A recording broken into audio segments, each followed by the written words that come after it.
News 18 पर आप देख रहे हैं पहाड़ की खबरें। आपके साथ मैं हूं कंचन डोगरा। और आइए सबसे पहले आपको बताते हैं आज की बड़ी खबर। गैरसैंण में आज से उत्तराखंड विधानसभा का मॉनसून सत्र शुरू होने जा रहा है। आपको बता देते हैं सुबह 11 बजे से शुरू होगी सदन की कार्यवाही। पहले दिन सरकार शाम 4 बजे अनुपूरक बजट पेश करेगी और इसके साथ ही 9 विधेयक भी पेश किए जाने हैं, जिसमें धर्म स्वतंत्रता संशोधन विधेयक और उत्तराखंड अल्पसंख्यक शिक्षा विधेयक भी पेश होगा। इसके साथ ही पंचायती राज और वन विभाग से जुड़े हुए सदन में प्रश्न आएंगे। विपक्ष पंचायत चुनाव कानून व्यवस्था का मुद्दा उठाएगा। आज की कार्रवाई हंगामेदार रह सकती है।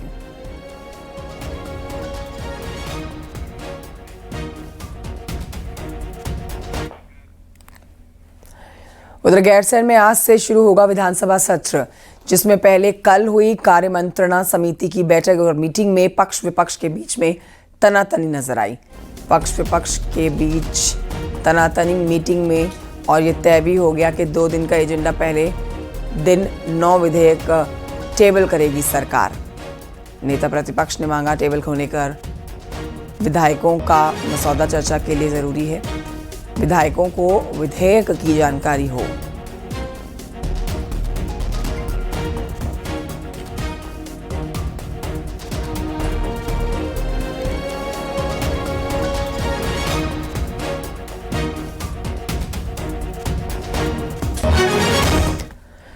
उधर गैरसैंण में आज से होने वाले मानसून सत्र से पहले सोमवार को बीजेपी विधानमंडल दल की मीटिंग हुई और सीएम धामी इस मीटिंग में शामिल हुए। इसके साथ ही आपको बताएं कि बीजेपी प्रदेश प्रभारी दुष्यंत कुमार गौतम और पार्टी के सभी विधायक भी मीटिंग में मौजूद रहे। मानसून सत्र की रणनीति को लेकर चर्चा की गई है। आज कार्रवाई सदन की हंगामेदार रहने के पूरे आसार हैं। पहले ही विपक्ष इस बात को कह चुका है कि समय कम है और चर्चा के मुद्दे बहुत अधिक हैं।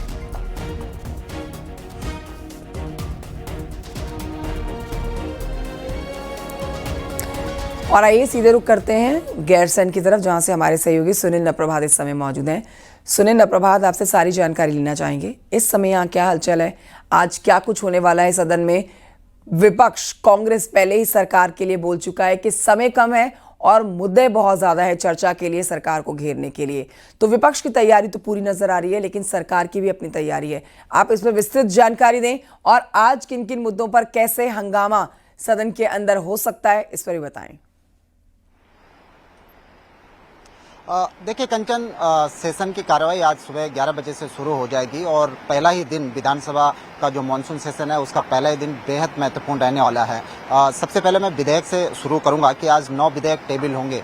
इनमें 3 महत्वपूर्ण विधेयक हैं, जिनमें से 2 विधेयक पहली बार इंट्रोड्यूस किए जा रहे हैं। पहला जो विधेयक आज टेबल होने वाला है जो बेहद महत्वपूर्ण है वो धर्म स्वतंत्रता कानून है, जिसमें सरकार ने संशोधन किया है और इसे और कड़ा सरकार ने बनाया है। 2018 में पहली बार उत्तराखंड में धर्मांतरण विरोधी कानून इंट्रोड्यूस किया गया था। 2022 में धामी सरकार ने इसमें संशोधन किया और इसको और कड़ा बनाया, लेकिन एक बार फिर से इसे और सख्त कानून बनाया जा रहा है, जिसके तहत धर्मांतरण कानून में लिप्त लोगों को 3 साल से लेकर आजीवन कारावास तक की सजा हो सकती है। लव जिहाद जैसे मामले इसमें शामिल किए गए हैं। उत्तराखंड में जो कालनेमी ऑपरेशन चलाया जा रहा था, जो धर्म की आड़ में बहुरूपीय बनकर लोगों को ठगने का काम कर रहे थे, उनको ऑपरेशन कालनेमी के तहत सरकार गिरफ्तार कर रही थी। अब ऐसे लोगों को भी जो धर्मांतरण जो कानून है उसके तहत शामिल कर लिया गया है। पहला ये महत्वपूर्ण विधेयक आज सरकार टेबल करेगी और बहुत संभव है कल इसको पास करा लिया जाएगा। दूसरा जो महत्वपूर्ण विधेयक है वो स्वतंत्रता सेनानी सम्मान विधेयक सरकार लाने जा रही है, जिसके तहत आपातकाल के दौरान जिन लोगों ने भी संघर्ष किया, जो लोग भी जेलों में रहे, जो मुश्किल हालातों में रहे, सरकार उनको सम्मानित करना चाह रही है। उनके लिए पेंशन का प्रावधान इस विधेयक के तहत किया जा रहा है। तो ये सरकार की तैयारी, लेकिन विपक्ष इस पर जरूर हंगामा करेगा। सुनील, आप नजर बनाए रखिएगा। बहुत महत्वपूर्ण जानकारी आपने हमारे दर्शकों को दी है, शुक्रिया। बढ़ते हैं आगे, आपको बताते हैं नैनीताल हाईकोर्ट में कल सोमवार को जिला पंचायत अध्यक्ष पद के चुनाव के दौरान किडनैपिंग के मामले में सुनवाई की गई और इस सुनवाई के दौरान कोर्ट में 13 अगस्त की रात 11 बजे के सीसीटीवी फुटेज खंगाले गए हैं। किडनैप करने वाले 10 लोगों को इस वीडियो में दिखाया गया। साथ ही किडनैप किए गए 5 जिला पंचायत सदस्यों को भी कोर्ट में बुलाया गया। सुनवाई के दौरान चीफ जस्टिस ने नैनीताल के एसएसपी पर तल्ख टिप्पणी की। हाईकोर्ट ने कहा कि कानून व्यवस्था फेल रही, ऐसे में एसएसपी का तबादला कर देना चाहिए। हाईकोर्ट ने डीएम एसएसपी को शपथ पत्र दाखिल करने के आदेश दिए। इस मामले पर आज फिर सुनवाई हो रही है।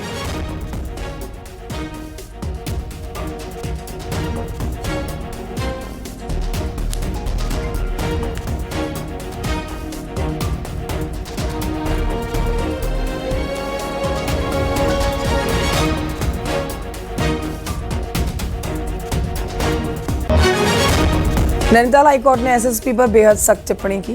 नैनीताल हाईकोर्ट ने क्या कहा है, जानिए। नैनीताल हाईकोर्ट ने तीखे प्रश्न किए। तीखे सवाल पूछते हुए हाईकोर्ट ने कहा कि ये आप ग्राफिक्स के जरिए देख सकते हैं कई सवाल जो किए गए हैं। नैनीताल के एसएसपी ठीक काम नहीं कर रहे। हमें नहीं लगता कि वो जो कर रहे हैं वो ठीक है। नैनीताल के एसएसपी का ट्रांसफर कर देना चाहिए। पुलिस अधीक्षक पूरी तरह से फेल नजर आ रहे हैं। कानून व्यवस्था फेल नजर आ रही है। वीडियो में सब कुछ साफ साफ नजर आ रहा है। ये कोर्ट की तरफ से कहा गया है। नैनीताल हाई कोर्ट की तरफ से ये भी कहा गया कि जो कुछ हुआ वो सब कुछ नजर आ रहा है। लापरवाही ढिलाई की शुरुआत ही एसएसपी से हुई है। क्या आपके पास खुफिया तंत्र है या नहीं? इस गैंग के आने की सूचना आपके पास थी या नहीं? आपको क्या लगता है कि हम अंधे हैं? आप बताइए, आपकी नज़र में ये सब क्या था? क्या सिर्फ लोगों को इकट्ठा कर रहे थे? रेनकोट में क्या था? सब कुछ साफ साफ दिखा। तो ये वो तीखे प्रश्न जो कोर्ट की तरफ से पूछे गए हैं। एसएसपी का ट्रांसफर क्यों ना कर दिया जाए? सीधे तौर पर यहां पर कानून व्यवस्था को फेल कोर्ट बता रहा है।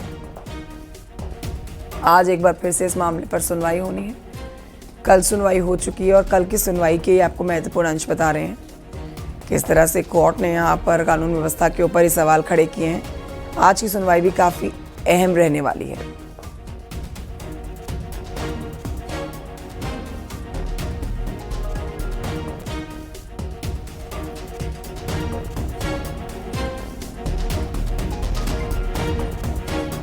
सवाल तो साफ साफ था कि भाई जहां सैनिटाइज एरिया सैनिटाइज क्यों नहीं हुआ? आप प्रेस को नहीं जाने दे रहे। ये लोग अंदर कैसे गए? अंदर गए तो हथियार कैसे लाए? और हथियार ला के अगर उन्होंने एबडक्ट किया तो बाहर कैसे आए? कोर्ट तो हमारे जो माननीय चीफ जस्टिस हैं उनका तो थोड़ा पेशेंस काफ़ी है, इरिटेट नहीं होते हैं। नहीं तो उन्होंने 2-3 बार कह दिया भाई ऐसे मुद्दे में इस एसएसपी को यहाँ से ट्रांसफ़र करो। ये इस किस्म की वारदात को कैसे हैंडल किया जाए, इतना इक्विपमेंटशिप इसके अंदर नहीं है। ये उन्होंने अपना मन खोला है।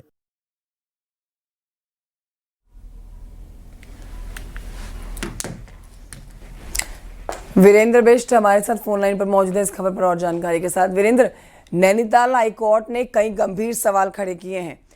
आज की कार्रवाई क्या रहने वाली है? कल जो हुआ वो सबके सामने है, जिसमें कानून व्यवस्था के ऊपर सवाल खड़े किए हैं कोर्ट ने।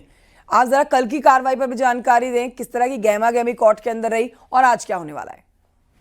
देखिए कंचन, खास तौर पर पहले तो एसएसपी और डीएम को अपना हलफनामा कोर्ट में आज दाखिल करना है और ये बताना है कि जिस तरह से पूरा घटनाक्रम हुआ है उस पर क्या स्टैंड, चाहे वो जिला प्रशासन है चाहे वो पुलिस प्रशासन है, उसने लिया है। हालांकि जिस तरह से पूरा मामला कल हाईकोर्ट में पहुंचा था और कोर्ट ने सीधे तौर पर कानून व्यवस्था को लेकर सवाल उठाए और एसएसपी नैनीताल को फटकार लगाई है और ये कहा है कि इस तरह से किडनैपिंग यहाँ पर हो रही है। कोर्ट ने खास बात ये कही कि नैनीताल पर्यटन सिटी नहीं बल्कि यहाँ पर न्यायिक राजधानी यानी हाईकोर्ट भी सिटिंग है और यहाँ पर इस तरह का जो एलिमेंट है वो बर्दाश्त नहीं किया जा सकता है। इसके अलावा कोर्ट ने तमाम सवाल पुलिस पर उठाए हैं और हालांकि एसएसपी नैनीताल द्वारा कोर्ट में को ये बताया गया कि कोई भी किडनैपिंग नहीं की गई और कोई भी ऐसा एलिमेंट यहाँ तक नहीं पहुंच पाया। तो कोर्ट ने ये भी एसएसपी से पूछा कि जो वीडियोज में दिख रहे हैं, सीसीटीवी में दिख रहे हैं, क्या वो अकेला व्यक्ति था जो ऐसे लोगों को यहाँ से उठा के ले गया? तो ये कहा जा सकता है कि आज की सुनवाई अहम है और कांग्रेस ने एक और याचिका मूव की है। उसमें ये कहा है कि जो रिपोल पूरा वो इलेक्शन है वो रिपोल किया जाए और इसके अलावा पुष्पा जो नेगी है जिला पंचायत अध्यक्ष का जो चुनाव लड़ रही थी कांग्रेस की ओर से, उन्होंने भी एक याचिका दाखिल की है। तो ये कहा जा सकता है कि अभी लबोलबाब इस पूरे मामले पर निकलना मुश्किल हो सकता है, क्योंकि अब जो कोर्ट की लड़ाई है, कानून की लड़ाई है, वो दोनों दलों की ओर से लड़ी जा रही है। सरकार ने डिफेंस में तमाम बातें कोर्ट को कही है, लेकिन कोर्ट ने फिलहाल कोई चीज को नहीं माना।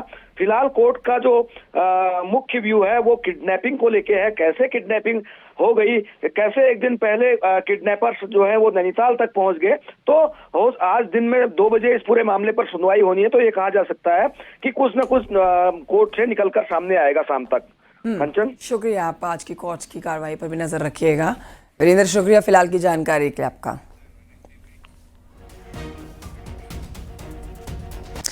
वहीं हाईकोर्ट की तरफ से एसएसपी प्रहलाद मीणा को लगाई गई फटकार और ट्रांसफर की बात को हरीश रावत ने सही बताया। उन्होंने कहा कि जिस तरह से नैनीताल पुलिस ने आंखें बंद की हैं, उससे एसएसपी का रवैया तकलीफ देने वाला है। वीडियो और ये गतिविधियां पुलिस के संज्ञान में नहीं है, तो जिस तरीके से पुलिस ने आंख बंद की है, मुझे एसएसपी के लिए बहुत तकलीफ है।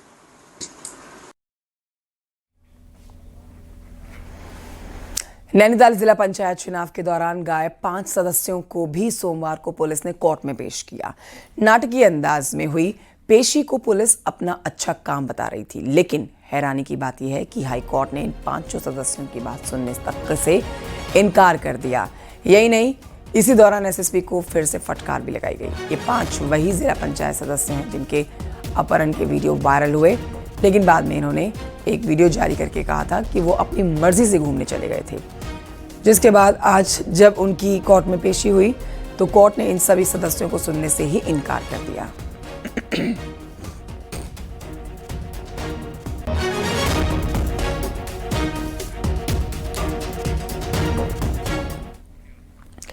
और आइए बढ़ते आगे, कुछ और खबरें आप तक पहुंचाते हैं। उत्तरकाशी के गाजड़ा पट्टी के ग्राम सभा कुमार कोच में फुलाव मेला के दौरान जब देवता डोली के स्वागत में ग्रामीण बड़ी संख्या में एकत्रित हो रखे थे, तभी एक हादसा हो गया। अचानक से भारी भीड़ पर मकान का एक छज्जा गिर गया। ये देखिए तस्वीरें आपके सामने। 7 ग्रामीणों को चोटें आई हैं। क्षमता से अधिक लोग छज्जे के ऊपर खड़े हुए थे।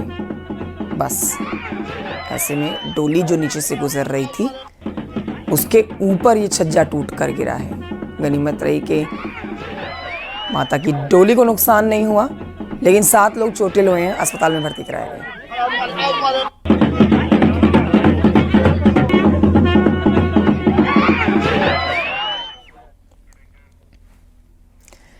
बद्रीनाथ धाम में कुछ लड़के कार पर स्टंटबाजी करने लगे। स्टंटबाजी का खतरनाक वीडियो सोशल मीडिया पर वायरल हो गया, जिसमें कार सवार कार की छत और दरवाजों पर बैठकर गाड़ी चला रहे थे। चलती कार में जानलेवा स्टंट करने से वहां के लोगों में नाराजगी है और उनकी जान भी खतरे में पड़ सकती थी। इस पूरे मामले पर गंभीरता से इसे लेते हुए पुलिस सोशल मीडिया सेल ने तुरंत इस मामले पर संज्ञान लिया और वीडियो के आधार पर ही कार्रवाई की। सभी लड़कों की पहचान कर ली गई है, उन्हें गिरफ्तार भी कर लिया गया है। ठीक। आप लोग स्टंट कर रहे थे? भाई साहब, हमने स्टंट कर रहे थे और आगे से भविष्य में कभी ऐसी गलती नहीं होगी जो हमने स्टंट करा है। आप माफी चाहते हैं? हम माफी चाहते हैं। पिथौरागढ़ में हेल्थ सिस्टम पहले से ही पटरी से उतरा हुआ है। ऐसे में नीम पर करेला चढ़ाया गया है। पीजी करने जा रहे डॉक्टर्स ने जिले में 3 दर्जन से भी अधिक डॉक्टर पीजी कोर्स के लिए गए। यही नहीं, कई डॉक्टर्स लंबे समय से गायब भी हैं। लाख कोशिशों के बाद भी मेडिकल कॉलेज के लिए डॉक्टर्स नहीं मिलने पर हालात और बिगड़े हैं। रिपोर्ट देखिए।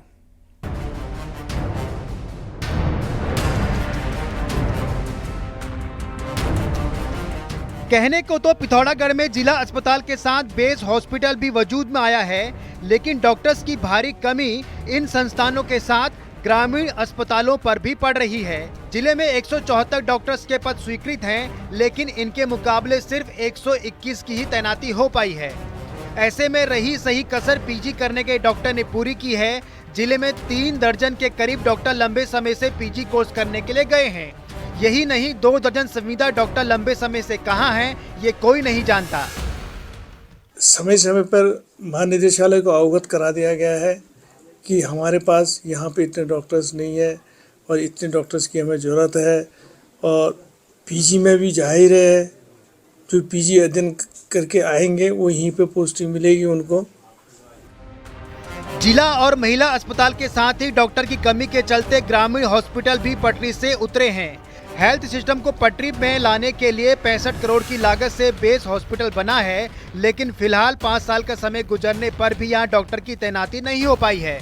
अब बेस हॉस्पिटल को मेडिकल कॉलेज में मर्ज किया जा चुका है, फिर कई बार इंटरव्यू होने के बाद भी यहाँ डॉक्टर नहीं आ पाए हैं। ऐसे में करोड़ों की लागत से बना बेस पूरी तरह से सफेद हाथी साबित हो रहा है। 200 बेड के अस्पताल शुरू करने के लिए लगभग 50-60 डॉक्टर चाहिए, जिसके लिए हम निरंतर बार हर महीने लगभग इंटरव्यू करा रहे हैं। पिछले 6 महीने में हम लोग 5 से 6 इंटरव्यू करा चुके हैं, लेकिन अभी तक हमें सिर्फ 4 स्पेशलिस्ट मिले हैं। 2 को अभी ज्वाइन करना है, वो कब। पिथौरागढ़ में 750 करोड़ की लागत से मेडिकल कॉलेज भी बन रहा है। दावा किया जा रहा है कि अगले साल तक मेडिकल कॉलेज शुरू हो जाएगा, लेकिन डॉक्टर का जो टोटा यहां बना हुआ है उससे यही लगता है कि मेडिकल कॉलेज को भी वजूद में लाना आसान नहीं होगा। न्यूज़ 18 के लिए पिथौरागढ़ से विजय वर्धन उप्रेती की रिपोर्ट।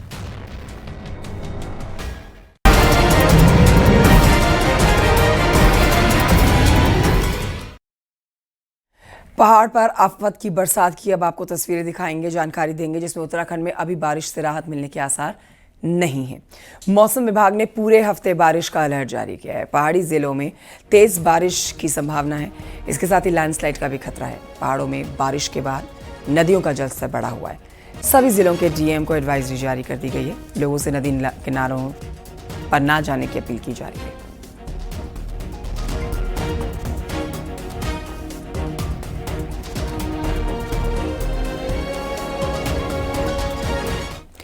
उधर चमोली में बद्रीनाथ हाईवे एक बार फिर से बंद हो गया है। पागल नाला बनेर पानी के पास में पहाड़ी से मलबा आया और हाईवे बंद हो गया।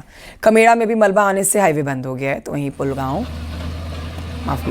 पुनगांव में पहाड़ी से चट्टान गिरने से सड़क भी धंस गई है। हाईवे बंद होने से दोनों तरफ यात्री फंसे हुए हैं। पीडब्ल्यूडी हाईवे से मलबा हटाकर उसे खोलने में जुटा हुआ है, लेकिन बार बार हो रही बारिश से दिक्कतें बढ़ती जा रही हैं। गैरसैंण विधानसभा सत्र के लिए जा रहे कांग्रेस के विधायक भी पीपल कोठी के पास मलबा आने से फंस गए। कांग्रेस विधायक लखपत बुटोला ने सत्र में सड़कों के मुद्दे को उठाने की बात कही है।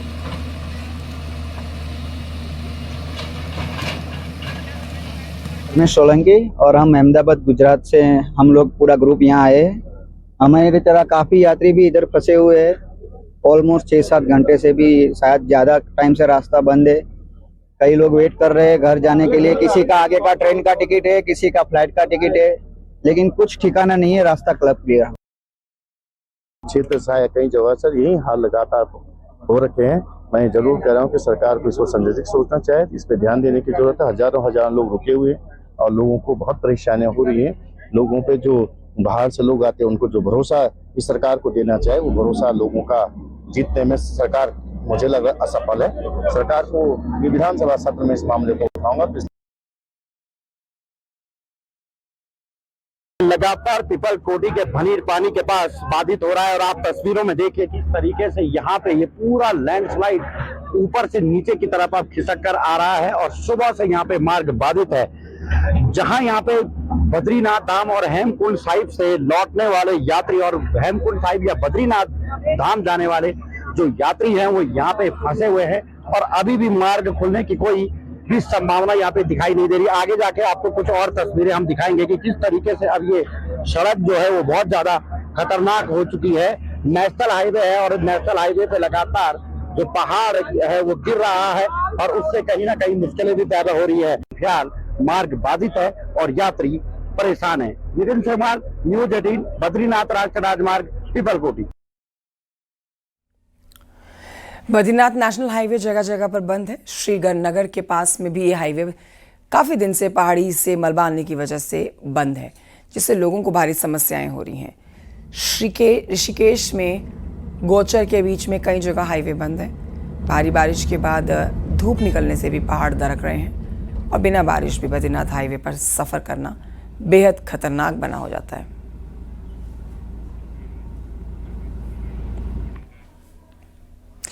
धराली आपदा का असली कारण क्या रहा?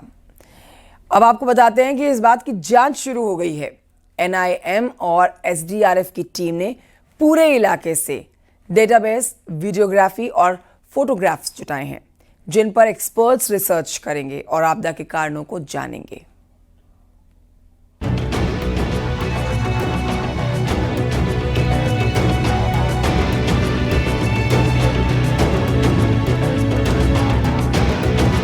पाँच अगस्त को आई धराली आपदा के बाद राहत और बचाव कार्य में लगी एजेंसियों ने अब ग्लेशियर इलाके की गहराई की जांच शुरू कर दी है।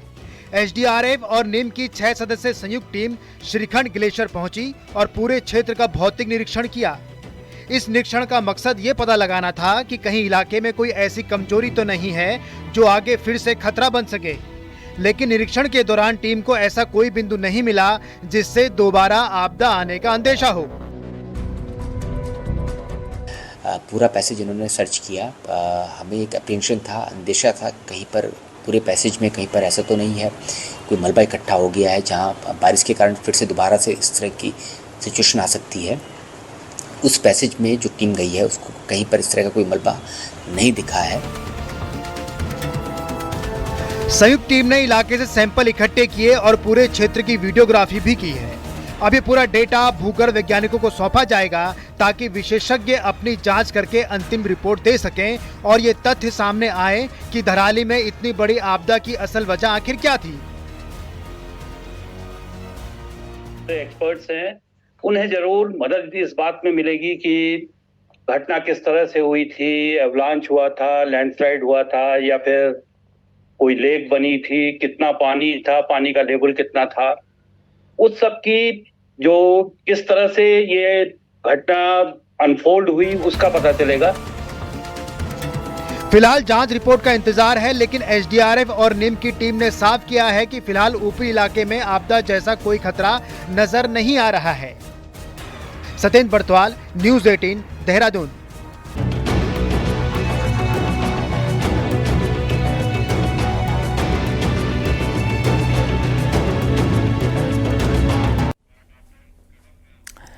और आइए आपको अंत में दिखाते हैं पहाड़ की 10 बड़ी खबरें पार्ट टॉप 10 में। रामनगर काशीपुर नेशनल हाईवे पर बाइक और बोलेरो की जोरदार भिड़ंत हो गई। हादसे में बाइक सवार युवक की मौके पर मौत हो गई। पिथौरागढ़ पुलिस ने स्कूटी चोरी को घटना को अंजाम देने वाले शख्स को गिरफ्तार कर लिया है। पुलिस ने आरोपी से 2 स्कूटी बरामद की है। उधम सिंह नगर के बाजपुर में एक फर्जी तांत्रिक गिरफ्तार हुआ है, जिसने बीमारी ठीक करने के बहाने नाबालिग से छेड़खानी की। हरिद्वार की पथरी थाना पुलिस ने नशा तस्कर को गिरफ्तार किया। चेकिंग के दौरान पकड़े गए नशा तस्कर के पास से पुलिस को आधा किलो से ज्यादा चरस मिली है। रामनगर में मालधन के लोगों ने क्षेत्र में नशा नहीं इलाज दो अभियान के तहत बाजार बंद किया। व्यापारियों ने भी लोगों का समर्थन किया। हरिद्वार में एक होटल के बाथरूम में एक अजगर नल के पाइप से लिपटा हुआ था। अजगर को देखते ही होटल के कर्मचारी दहशत में आ गए। पिथौरागढ़ में DM ने जनता दरबार लगाया। कई समस्याओं को मौके पर ही समाधान कर दिया गया। साथ ही कई समस्याओं को संबंधित विभागों को सौंपा भी गया। हरिद्वार में किसानों ने बैठक की और कई मांगों को लेकर 21 अगस्त से देहरादून में प्रदर्शन के लिए रणनीति बनाई है। रामनगर में शिक्षकों का शिक्षण बहिष्कार आंदोलन शुरू हुआ। राजकीय शिक्षक संघ उत्तराखंड के प्रांतीय नेतृत्व के आह्वान पर पूरे प्रदेश में कार्य बहिष्कार। और अल्मोड़ा में राज्य स्तरीय ताइक्वांडो प्रतियोगिता का शुभारंभ हो गया है। 2 दिनों तक राज्य भर के बालिका खिलाड़ी अपनी प्रतिभा दिखाएंगे। और इन्हीं खबरों के साथ वक्त एक छोटे से ब्रेक का है। कहीं मत जाइए, 8 बजे की स्पेशल खबरें आगे आप देखेंगे।